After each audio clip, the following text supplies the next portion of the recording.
I guess we're sitting here today to figure out who is Odozi, the big bad boy.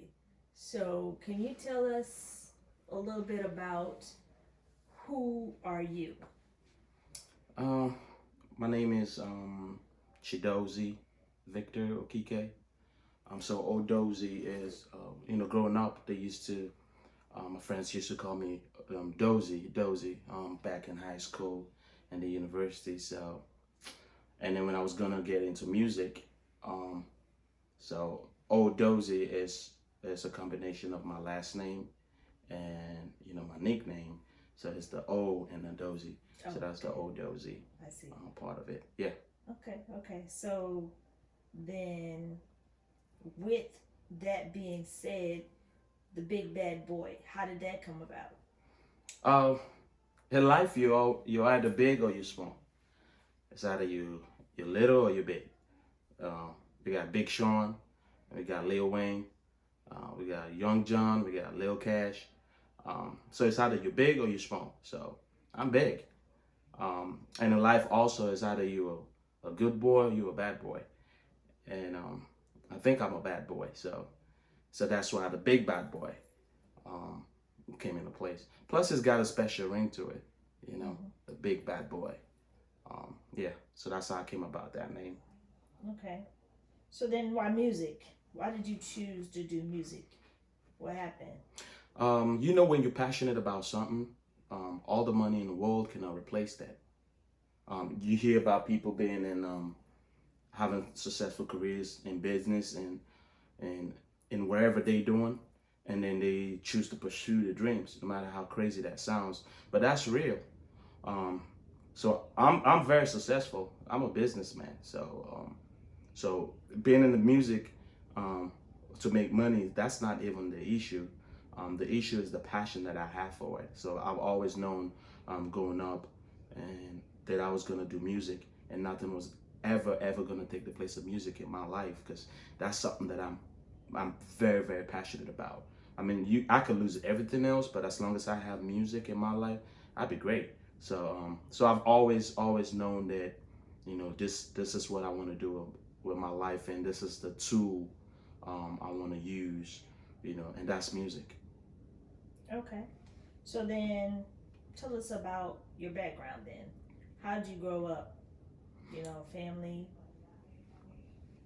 I was born in Lagos. Lagos is like the New York of the U.S. Um, it's crazy, but I was born in Lagos, Nigeria. I was born on the 11th of October. Um, so I grew up in Lagos and schooled. I graduated from Futo, so I schooled in the eastern part of Nigeria. It's the Federal University of Technology. So I had my degree in petroleum engineering. Um, so growing up was really good. I mean, I had everything I wanted. Um, So you spoiled then, huh? Not really. I wouldn't say that. My dad is a no nonsense person. Like, trust me, I used to be so bad growing up. And that's why I knew I was gonna be the big bad boy because I was really bad when I was growing up. I wasn't a good kid. I was a bad kid. So growing up, my dad used to whoop my ass, like hang me in the fence, put pepper in my eyes, and whoop me like that. So I wasn't spoiled. I was spoiled, but he didn't let me get spoiled. So yeah, so I grew up in Lagos. Grew up also in the eastern part of Nigeria. Growing up was really good. I had all the education that I wanted and all the support from my family. Um, and then in 2016, 15, I think I moved here to the United States. So yeah, so I would say growing up was really good for me. It was quiet. I had everything that I wanted, um, and all the love and support that I wanted. Yeah, so I'd say overall it was really good growing up for me. So primarily you were raised by your dad then? Um, I'd say I was raised by everybody. Mm-hmm. So I lost my mom when I was 8 years old. So I really did. I was really close with my mom, but after she passed away, I really didn't get all that motherly love. So I got raised by pretty much everybody. Where I'm from in Nigeria, um, there's this saying: it's not only the parents that raise a child.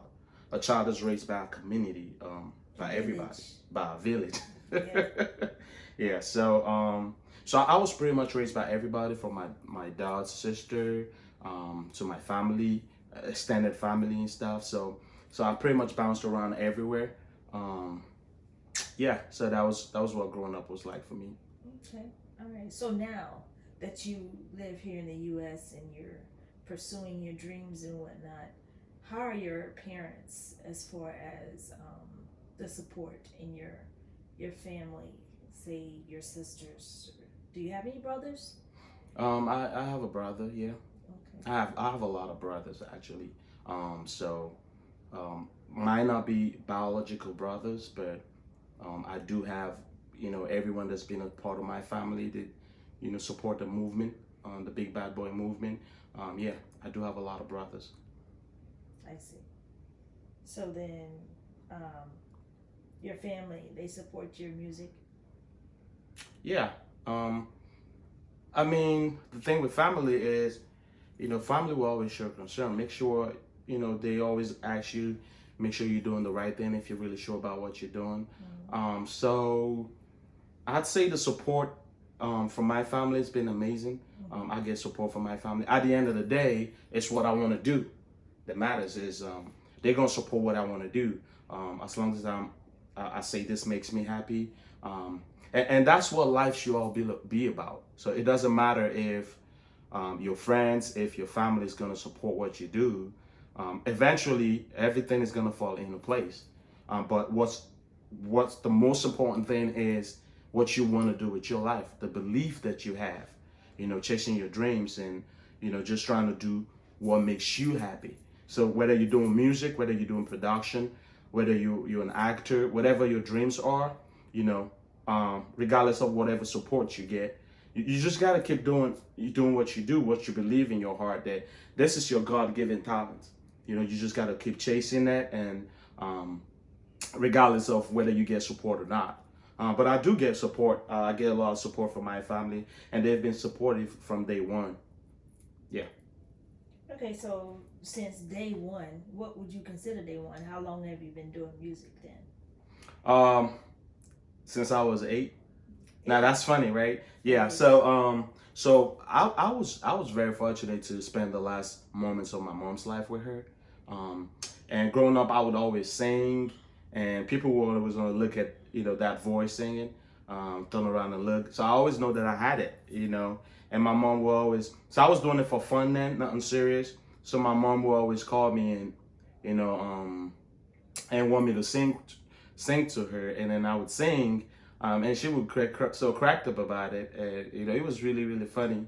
So I was the clown then. So to her, and then she got really sick, and I had met her, and sang for her because all she wanted me to sing for her, and told my dad to bring me over, and then I sang for her, and didn't know that was the last time I'm gonna see her. But so yeah, I've been doing this way back.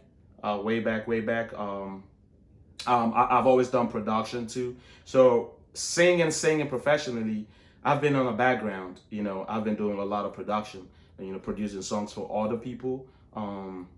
Get involved in music one way or the other. Been to a lot of talent hunts. I believe it or not, I've been on MTN Project Fame.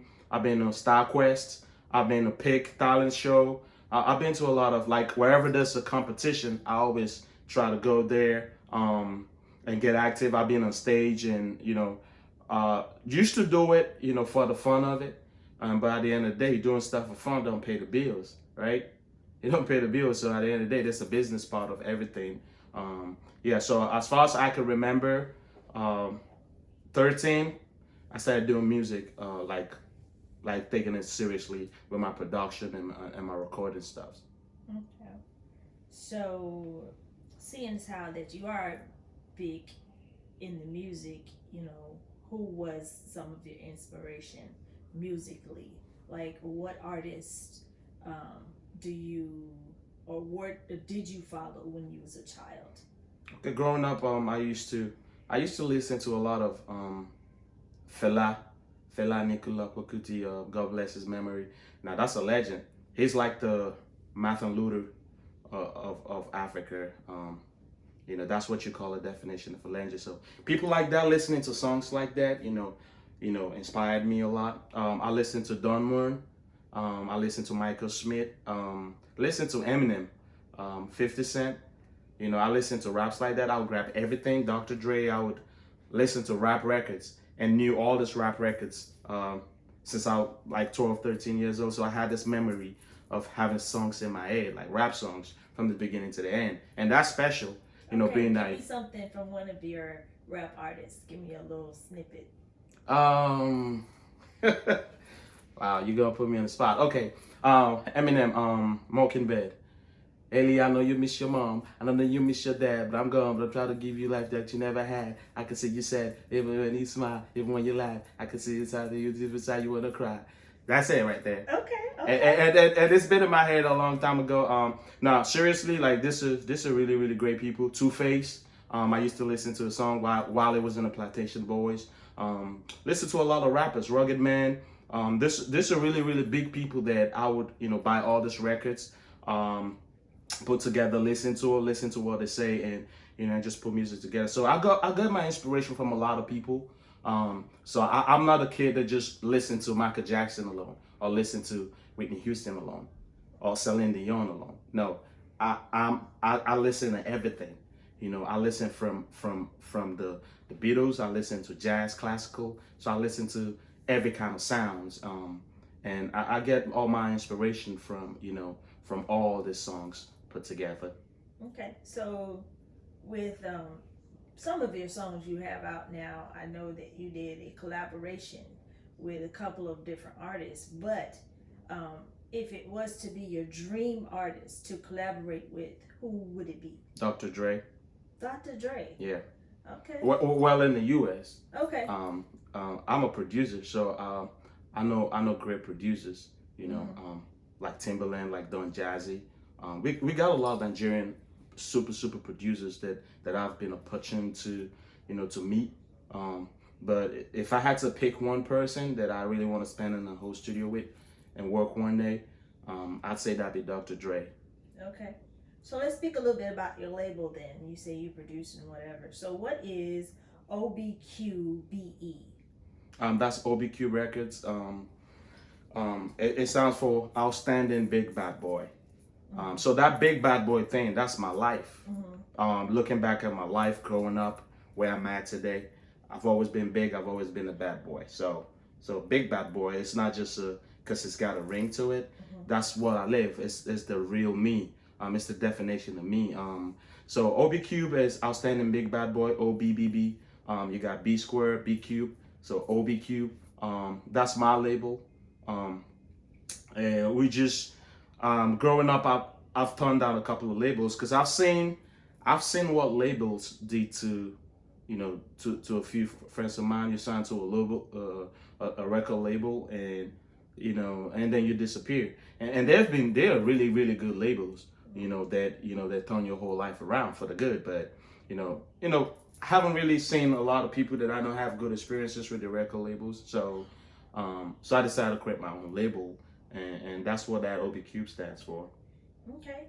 All right. So then are you an independent artist, you would say? Yeah, I'm very, very independent right now.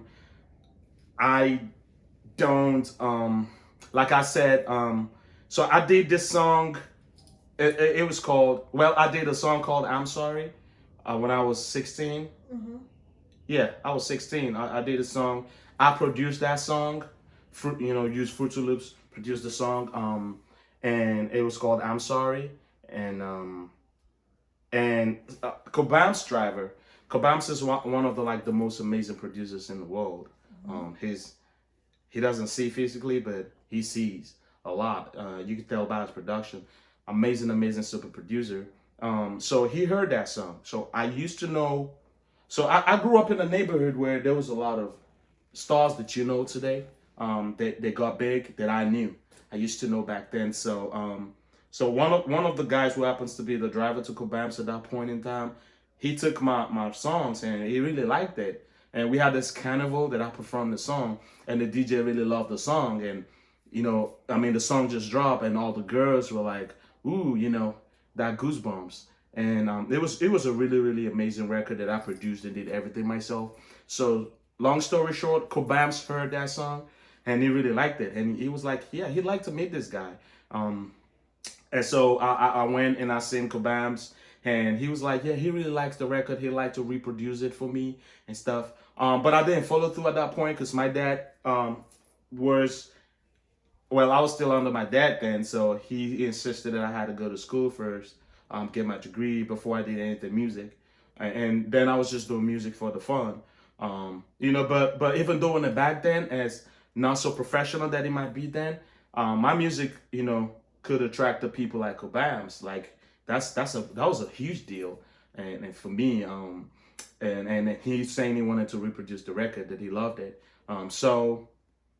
Um, and your question to me was what was your question again?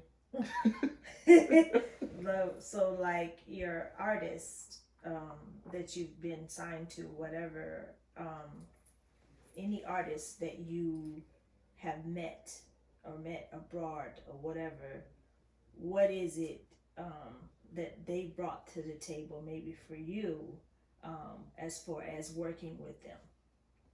Um, Everyone in life's got something to offer. That's it. There ain't nobody in this world that's useless. Everyone plays a role. And your question to me was, being an independent artist, how independent I was. Yeah. So I've been like very very independent, do my own stuff myself. Now it's hectic. It's not easy, but knowing about business, being a businessman, I know you have to, whatever you do, you have to see the business side of it and everything. Yeah, so you have to see the business side of it. So when you have a record label like me, my label that I pretty much do everything myself, I don't have a problem. I can afford to work with any producer I want to work with, put songs together, and by the grace of God, shoot a video if I want to of it. But I do know that me being a record label owner, producing most of my works, and also working with all the big producers on my record, and taking care of making sure the sound, the quality control, the sound comes out great, and this is my sound, and also taking care of the funding of all these projects that I have to putting with your mouth, putting your money where your mouth is, and doing it, and also having to oversee the marketing and all that stuff. Sometimes it gets overwhelming as an independent artist. So with that, have you you think you ever been burnt by that? Like meaning people take advantage of you because of that? Yeah, I'd say yeah. So I did a song, the Big Bad Boy song was so good, and there was people wanted a remix to it, and shout out to Zoro Swagback, one of my favorite rappers. Hooked up with him, his management team, and got it done. Reminisce was unable to show up for the video. Stuff happens, which is all good, but I know for a fact that because I had to run all this stuff myself. That's one person, or me and two people on my team. There's so much we could do, coming into the game. So you get burned out sometimes, not being able to achieve a whole lot more, because it's just me right now, running this and my team. Shout out to Ocean Atata. We're running this label, and so there's so much we could do. So yeah, sometimes you get taken advantage of, but that's life. You get taken advantage of. You learn to judge people by what they do and not what to say, because people can say whatever they want to say, but you tend to see what their actions are and see if it corroborates what they do or what they say. So yeah, so I do get burned out, doing everything. Like I said, being a CEO, recording songs, being a performing artist, and doing all this stuff. But I do know at some point, I know some of that independence when the right time comes, and I can focus on doing other stuff and have other stuff handled. But right now, I'm just overseeing everything right now. Okay. So, besides Zorro, who else, like musically, have you worked with that are like some big names, Nigerian or even um, American for that matter? Um, put out the music out there. Mm-hmm. So this must sound crazy. I don't like to do collaborations. I don't. I believe I can jump on a record and do what's needed to make that record a hit from beginning to end.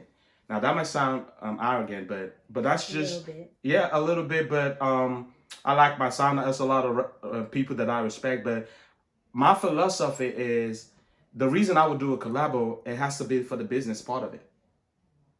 So if this collabo is going to help me um, gain grounds, it's going to attract more people to my brand, not because I wanted my record to sound better. Okay. So I've worked with and that was because I had to being that you coming up, you have to you know no matter how tight you are or how great you sound, you have to mingle with people that are already in the game before you, so that way it expedites the whole process of you coming up. And I mean 50 Cent did it. Anyone does that. So you have to just do the collaborations that are strategic. So far, the only people that I've worked with on my record that I've known, big names that I've known, I'd say is Reminisce and Zoro, and those are two rappers. I haven't really done anything. Producer wise. Producer, yeah. I mean, I'm a producer, but I have my limitations. Sometimes I feel like I can learn a lot from other producers. I'm not a jock of all trades. I have my strongest point. My stronger point is jumping on the record and making it commercial and making it sound great. So that's my strongest point. Yeah, production. I do production too, but when you're trying to do music professionally, if I make a record to a song, and Dr. Dre makes a record to a song, for example, people are gonna want to listen to the Dr. Dre right now. They're not gonna want to listen to Odozi's production right now because he's been there, he's been known and trusted. Or if Don Jazzy does a song, or Spells, or E. Kelly. So this are big producers. So when I was gonna make a record of my song, I look wherever producer fits, and I just hit them up and get together, put our heads together, and just make a record. So yeah, so I work with a lot of big producers, and I'm still gonna be working with a lot of big producers too. Okay, so what's the biggest problem you've had to overcome so far, being a musician? Um, Problem, yeah. It's a, being able to fund all this stuff and oversee it. I know it's all cool, but at some point it gets overwhelming. And it's not just the funding of it; it's making sure it's done properly. Because I know a little bit about the game. You can have all the money in the world, but if you're not doing the right organic um, distribution, if you don't have a strong distribution, then your music is not going to be out there. You might have the best record in the world, and with with the wrong distribution, no one's going to know that this is a great record. And you might have a bad record that's not dope, and with the right distribution, a lot of people are going to hear it. So you see the difference. So the problem that I've had is being able to oversee all this stuff. Like I said, there've been people in this game before you, before me, that know more than I would ever know in that part. Like for example, say distribution, distributing the work around. So the biggest problem would be distributing the work. Me being able to having to do everything myself. I have to be creative. I have to write the songs. I have to produce the songs and put them together. I also have to take care of the business part. That takes its toll. And I would say that's the biggest challenge that I've had during the whole process here. Okay. So, with that being said, what do you enjoy most about being a musician? Everything. That's my life. Like I said, um, I could have all the money that Donald Trump have, and you take music away from me, and I'd be miserable. And that's just keeping it real with you. So it's not about the money. If it's about the money, I mean, I've been rich. I've been rich, and but you still know that all the money in the world cannot replace that passion, that drive that you have. So So it gets to a point where, you know, you're willing to sacrifice everything for that music. So yeah, so the thing that I enjoy most, definitely is music. Being able to, it's beautiful. It's beautiful how you can be driving, you could be doing business, you could be with your girlfriend or be with your friends, you know, and boom, it comes to your head and you get that melody in your head. Or you could be sleeping in your dreams and you get that melody when you wake up. And then you're like, and you start humming it and you put it together and you write it and you put a beat and it, boom, and the music comes to life. You can ask every successful musician. I mean, there's no feeling that could replace that. You know, it's like you know that feeling a mom feels when they give birth to their child. You know, that love, like I brought this to the world.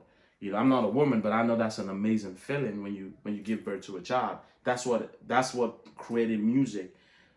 To me, there's no feeling that can replace that. There's no amount of money that can replace that. Now, don't get me wrong, I like money, right? But you know, if I had to sacrifice something that I can live without, it'd be music that I cannot live without.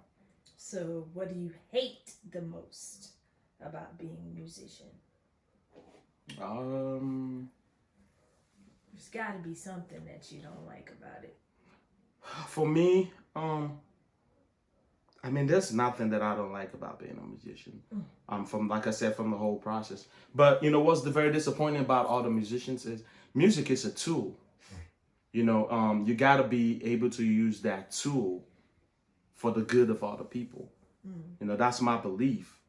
You know, so I come from the school of thought where I believe in starting for what's right. I believe in doing what's right and standing for it, and even sacrificing your life for what's right, doing what's right. Because what's the point living as a coward or living on your knees? Better to die on your feet as a man. So when I see musicians are you know, living for shallow stuff, not using your music as a tool, not using your music to actually affect change in people's lives. And I mean, you don't have to affect a whole lot of people, but if you can affect one person in your neighborhood, one person that's listening to your voice, if one person out there, you know, shares in your story, you know, one person, that's it. So if there's something I don't like when I see these young rappers or musicians, you know, just being so superficial and not really affecting lives and using the music as a tool to change lives positively. Yeah, I'd say that's the only thing that I don't like about, you know, certain musicians. Okay. All right. So then let's talk about your sound for a moment.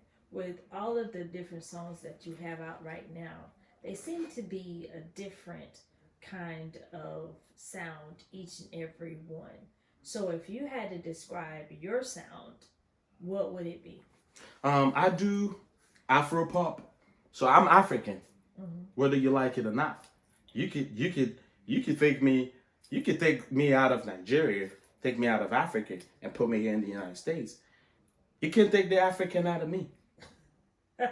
Yeah, I'm still African. So everywhere I go, and I'm proudly African. I'm proudly Nigerian. So you can always tell that from my sound. I've had people here in the United States, you know, love my sound, but sometimes don't even understand what I'm saying. And I've been at certain places and I see people vibing to Wizkid and Davido, don't even understand some of the things that they say. But great music is great music. When it sounds great, you know this is great music. So my sound. He's always gonna tell where I'm from. At least one line, at least two line, at least the chorus, at least the bridge. There's gonna be something that you hear about it. My sound is always gonna make you dance or wanna bop your head, bring that feeling to you. So it's Afro. It's an African hip hop, so I call it Afro pop. That's the kind of sound that I do, and you could tell that from my sound now. About my sound being different, all the works that I put out. Now I have a lot of work that, but before I put it out there, you know, this has to be the quality control before you give it to the fans and people out there. It has to sound great. You have to spend time on the quality, mixing and mastering, making sure it sounds technologically great. Also, I mean, I did "I'm Sorry," which was like my first single, and that song had over 1 million views and still counting on Facebook, and it's been amazing, amazing, amazing, especially in the United States. And you see that Afro pop in it, me speaking Yoruba on it, and still having a Caribbean pop sound to it. And shout out to my homie Spells. He really did a great job. Now that joke, it took like 30 minutes. So I called him up. I was in Florida, and I called him up and, hey, booked the session.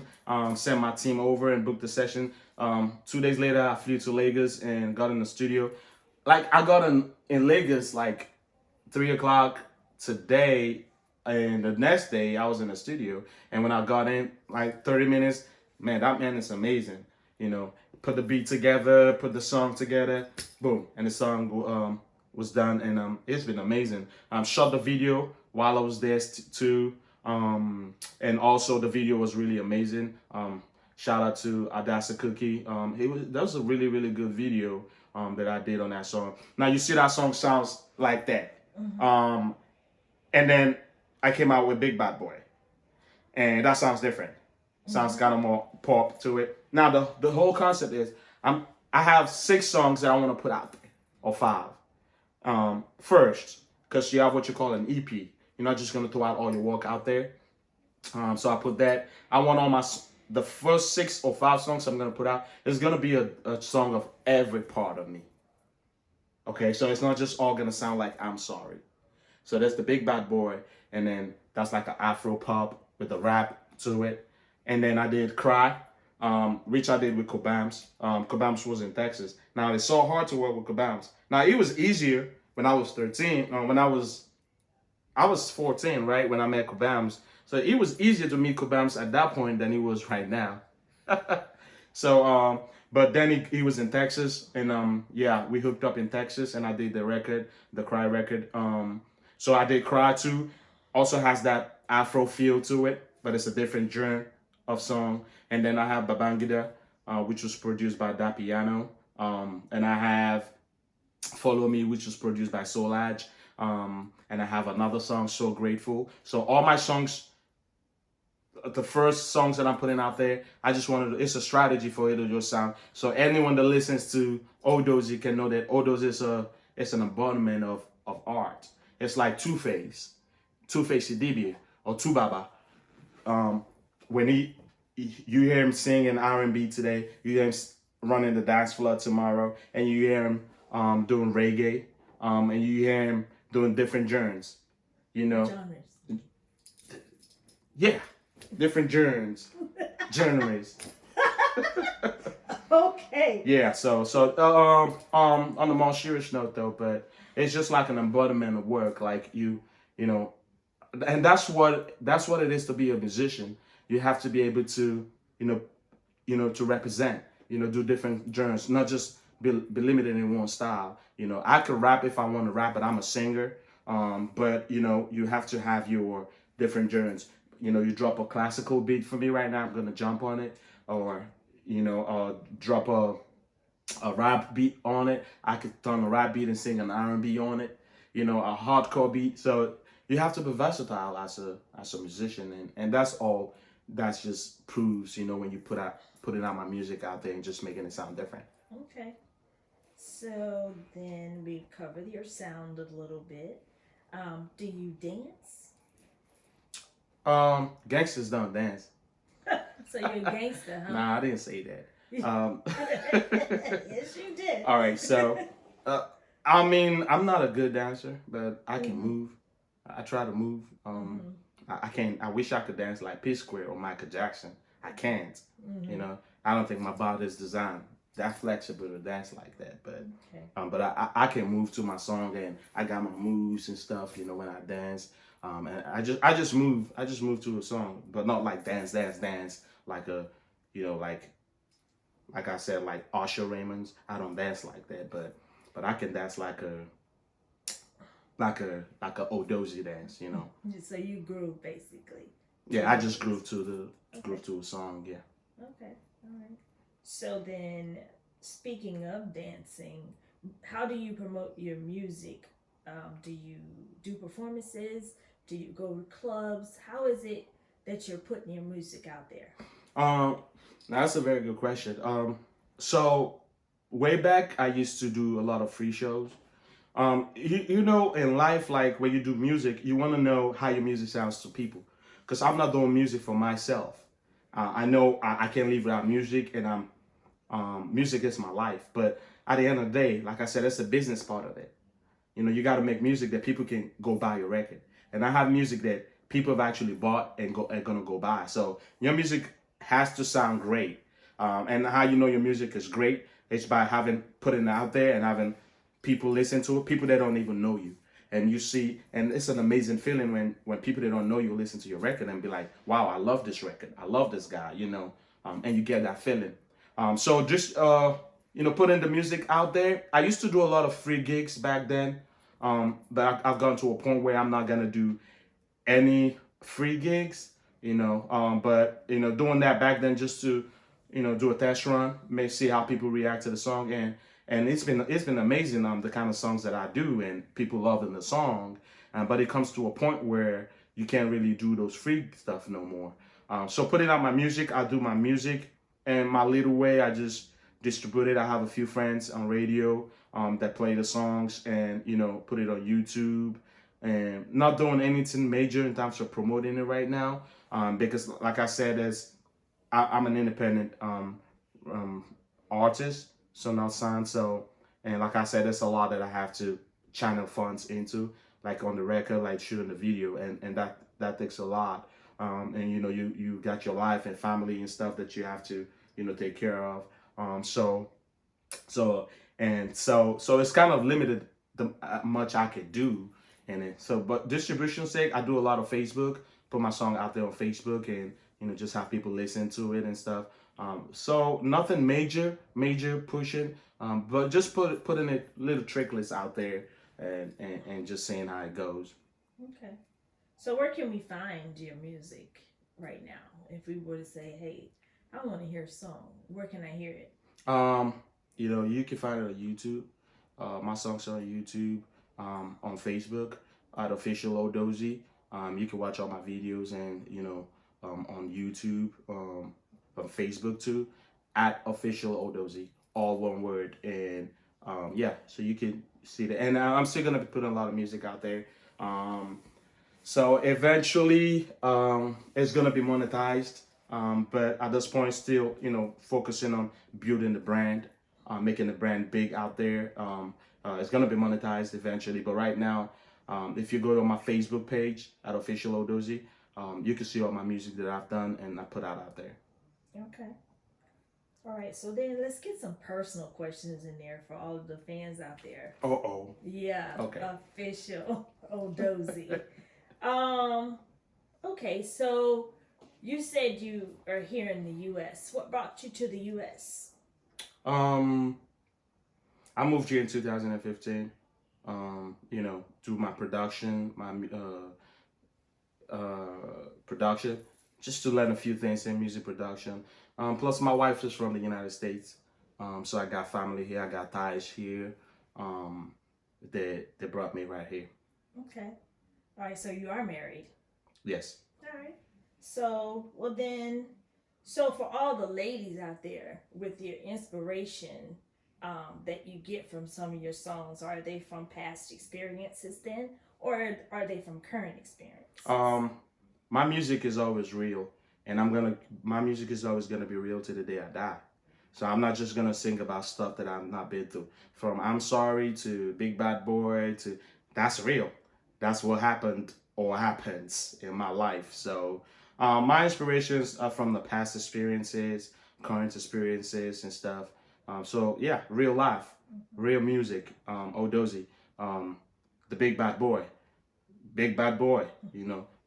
So yeah, so it's my experiences and life all encapsulated, one tiny little bit in one music. Yeah, so my music is real, and it's personal experiences that I've been through before. Mm-hmm. Yeah. I see. So, but then, what type of woman then, if you weren't married, then what type of woman um, would be the ideal? The ideal woman would be the kind of woman I'm married to right now. That'd be I mean, I'm married, so it's gonna be the woman that I'm with right now is still gonna be the ideal woman, but I'm single right now, so she has to be smart, got her stuff together, no drama, beautiful. So yeah, it's still gonna be the same, the same kind of person I am with right now. Okay. All right. Well, then, let's see. What else did you want to tell us about your personal life? What makes you upset?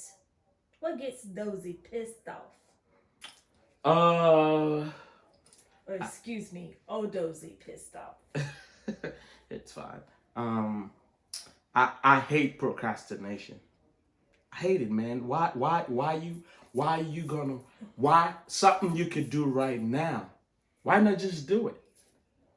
You know how many people have lost out because they were procrastinating.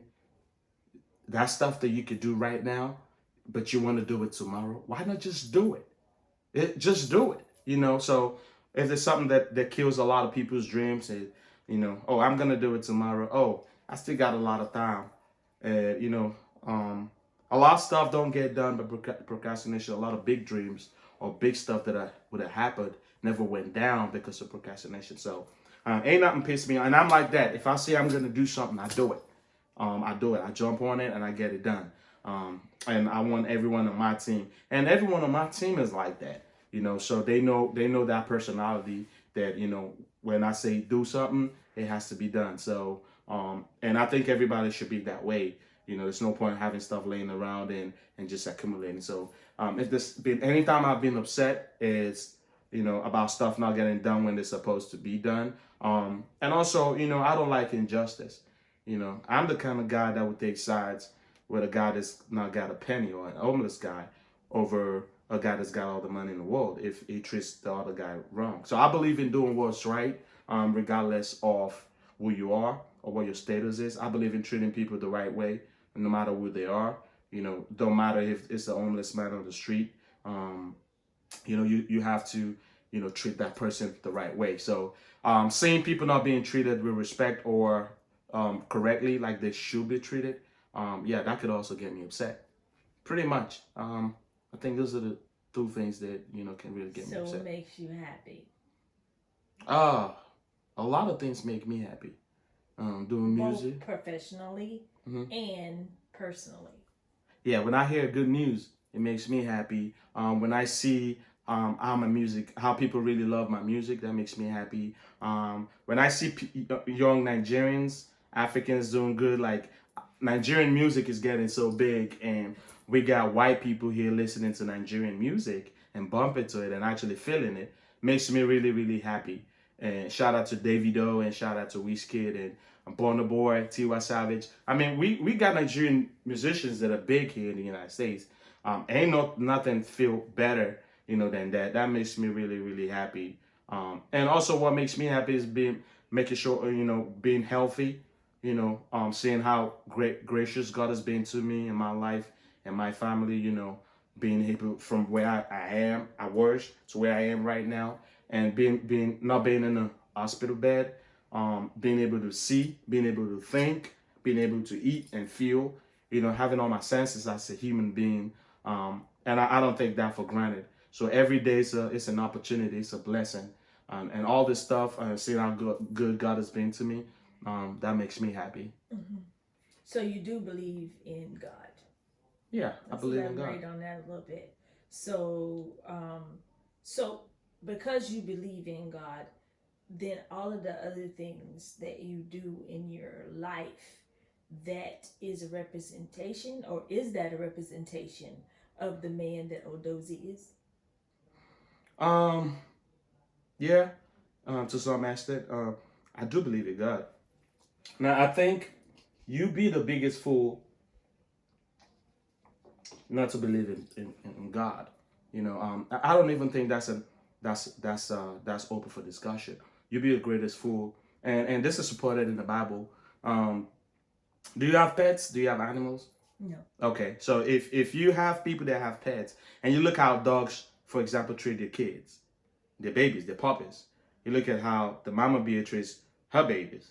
You look at how the lion treats her babies. You see the love. That's a lion. That's a bear that could tear up a man, but see how they get with their kids. You know that's an almighty God that created all this stuff, that put all that in place. So I definitely believe in God, and I think anyone that doesn't believe in God should have their heads checked, because God is there's evidence about God everywhere, and yeah, I do believe in God. Okay, so let's elaborate on that just a little bit more. So, have you then made any mistakes that say you were regretful in your life? Yeah, I mean I've been in I've You done. could just give me one. You don't have to elaborate. We're not gonna nail you to the cross or nothing, but just give us one mistake that you absolutely regret. um I mean, I'm not perfect. I'm human. I've made a lot of mistakes. Said things, or done things that I should have never done. Caught off certain people that I should have never caught off. Um, yeah, one thing that I regret the most is I wish I'd been more, you know, more person. Like, okay, for example, I told you when I was 13, I met Kobams and he wanted to put it in my record. So if I could turn back then in the time, I would say screw school and take that record. Because, I mean, you got kids these days, signing record deals and being big from being 15. I wish I'd known that before. So, but I grew up in a place in Africa where you got to satisfy your parents' wish, because your parents are like your gods, and there's no problem with that. You got to respect your parents. But if I have any regrets, having a record deal with Kobams, I would have taken it, and started that young. And I mean, you know, between then and now, I'd know where my music would be professionally, So I'd say that's the only thing that I've done that if I could change, I'll change. But other than that, I really, really think deeply before I do stuff. And usually there's no room for regrets with me because I'm not the guy that reacts fast, to stuff. Yeah. So I process stuff before I react to it, before I make an action. Now, don't get me wrong. So that's a difference between emotion and reaction. So if you be on some bullshit right now and you say some nasty, stupid stuff, you could get an emotion that says, "Oh, that's stupid." That's not a reaction, a physical reaction. A physical reaction would be, okay, where did I want to take that? What you said? Did I want to cut you off and not talk to you no more? Did I want to pull up on you next time and address that, or did I want to revisit that? What do I want to do? That's a reaction to that. So like I said, you could get an emotion right away. When you do it, you could get a reaction, but an emotion to it, but reacting to it, I take time. So usually why I do that is, you're slower to react to what people do. So that way there's no room for mistakes. So you kind of scrutinize your reaction before you actually react. So that way, there's not a lot of room for regrets, in it. Okay. All right. So then, what do you do for fun besides the whole music thing? Know you're in the studio a lot, and I know you work a lot. What do you do for fun? I treat music like nine to six. Like every day, I have to at least do something that's musical. If I'm not working, like trying to make money, right now the music ain't bringing all the money like it's supposed to be right now at this moment. But um, so most times I'm doing the music or I'm doing my business, trying to get this money, hustling to, get money to support this music. But whenever I have time, I like to travel. Sometimes I'm going on vacations and I like to eat out. I like to go to a restaurant. I like to go to the movies or just watch TV. And just enjoy my space and just stay away from that. So not a lot that I do, but I like traveling. Like I said, go to the movies and just enjoy some quiet time. Okay. So then, You mentioned you like to go out to eat. What is your favorite food? I know that you're African, so I know that there's an African favorite food. And what is your favorite American food since you've been in America for a little bit? My favorite Nigerian food. I'm Nigerian. I'm probably Nigerian, man. You know, and this is something I can eat anywhere. I can eat in the United States. Eba, Eba. So yeah, what? and the goosey soup. Okay. What you know about that? I know a lot about that Yo, now. yo, yo, yo. Listen, listen. Yo, yo, listen, listen. There's nothing better than having some plate of eba and some egusi soup with some fresh fish and with some vegetable in it. I mean, that's amazing. That's the best food that I can eat anywhere. And that's my favorite food in Africa, anyway, hands down, anywhere in the world. But if I had to pick a food that I like here in the United States, I'd say Yamato. Yamato Japanese Steakhouse. Oh, I love that place. It's, you know, rice, shrimp, and seafood. Yeah, I like that. And that would be. It's not really American, cause sorry to say, most American foods are trash. You know, it's nah. Don't take this the wrong way now. Nah, you can agree with me. You can listen. You can agree with me. You got the food here is greasy, it's salty. You got all these people with cancer and stuff, and you wonder where they get all that shit from. It's the food. It's poison in a lot of the food.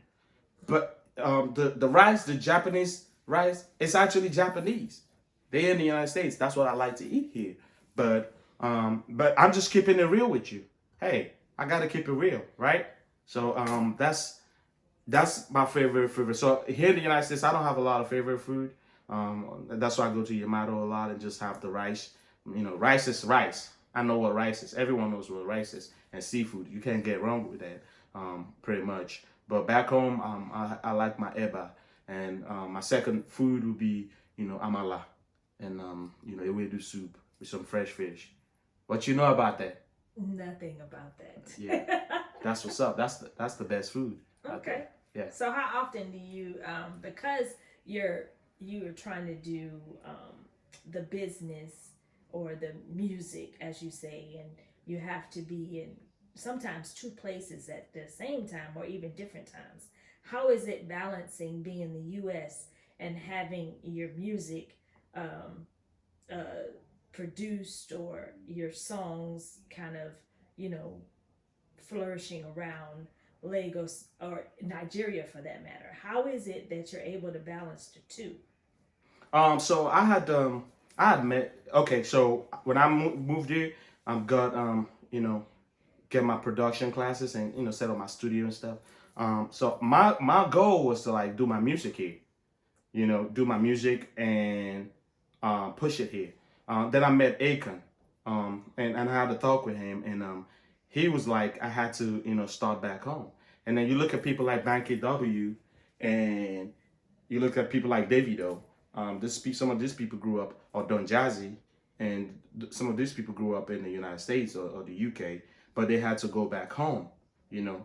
And Akon actually had a talk with me, and you know, wanted to me to like, you know, that's when I started thinking, okay, I'm gonna do that. You know, go back home, invest in Nigeria, you know, like shoot my videos there. Well, most of my videos there in Nigeria, work with Nigerian producers and start from there. Charity begins from home. Now it's been really, really hard being that I do all this stuff myself. And shout out to my team, like I said, Ocean Tata, super great team that I got together. So it makes it easy for me to be able to, you know, talk to a producer right now, fly in, do my record, fly out, and now with everything being online these days, I don't have to go see Mix Monster to have my song mixed or mastered. I could just email it to them. So everything that makes things easier that way. But that's how it goes. It's not been really really easy, but you know I'm still gonna be doing my things, keep pushing in my own way. You know, and you know eventually everything is gonna fall into place. Okay. All right. So anything else you want to share with us about the Odozi and the movement? What else would you like to share? Um, Odozi, like you rightly said, it's a movement people should watch out for. Um, my music is gonna bring, apart from making you feel good and making you say, "Oh, I love this music," it's the money music. It's gonna bring a lot of money. And I have a team that believe in this dream that we're pushing it. Um, it's a long way. It's a lifetime process. But every music that I put out there is music that is actually gonna bring in the money. Um, it's gonna take its time because, like I said, it's building the brand right now. But what I've achieved in a little bit of time is phenomenal. It's phenomenal. It's amazing. I'm grateful to God for that. So the Odozi brand is the money brand. It's the music that brings the money in. It's the music that you can believe in. It's the brand that you can believe in. It's the brand because it's a real brand.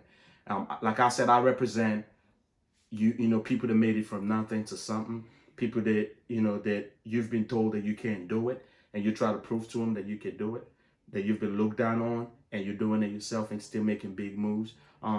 That's what I represent. I represent anyone that goes through that, and that's more than half of the population of this world, or more than half of the population of this world. Now, how many times have you been told you can't do something, or to try to put a cap on you, or someone try to bring you down, or try to act like they control you. So all those is about doing what makes you happy, putting yourself first, putting God in your life, and believing, putting your whole trust in God. And as long as you have God, and there ain't nobody that you need. Now you need a lot of people, to come together and build you up. But the most important thing that you have to hold on to is your God and your talents, and that self belief in yourself. So that's what the movement is all about. Okay. So to end, Odozi, how would you want to end this interview? I mean, because I think we've covered a lot of detail and about the man who is Odozi. How would you want to, or what would you want to give the people right now, as far as to say your last words? Okay. I hope it's not my last words. Not your last words. You're going to die, but your last words is in the video. I'm not dying anytime Yeah. soon. Yeah. So like I said, believe in yourself. I'm putting out a lot of songs out there. The remix to Big Bad Boy with Reminisce and Zoro. Y'all better watch out for that one. It's coming through. The video is gonna be ready soon. The remix of the video was shot in Lagos, and it was shot by Avalon. Great video. It's coming out soon. Shot a video to Cry Baby that was produced by Kobams and myself. Shot the video in Miami. That's gonna be coming out soon. I have another song by Bangida that I'm gonna be shooting the video. And I have another one more video. So I just want to put all this work in, and then focus on the next phase, which is distributing in my own way, being an independent record producer and an artist, putting it out myself. So I put in the work, I do all that stuff. I make sure my record sounds great, like the Odozi record, and then distribute it out there. So yeah, a lot of great music that we're gonna be putting out there. Making it sound great and making it, sound perfect for my fans out there. And I want to also thank my fans. I want to thank my team, Ocean Tata. I want to thank DJ Maxi, DJ Equalizer, Duffel Bag Entertainment, and this is people that actually believe in the music, the movement, that put my music out there and show me love and support. Every producer that I work with, from Spells to E. Kelly, great guys, DJ Da Piano, Don Piano, amazing people that I've worked with, Olisa of Beat FM. It's like my godfather. They gives you guidance and tells you what works and what not. A lot of people that I respect a lot. A lot of amazing people that I can't think about right now, but so my last words would be to keep believing in the brand, keep believing in the movement, and and we keep doing what we do, keep grinding every day. All right. Well, thank you so much for giving all of that info. So I guess we'll be talking to you again maybe sometime.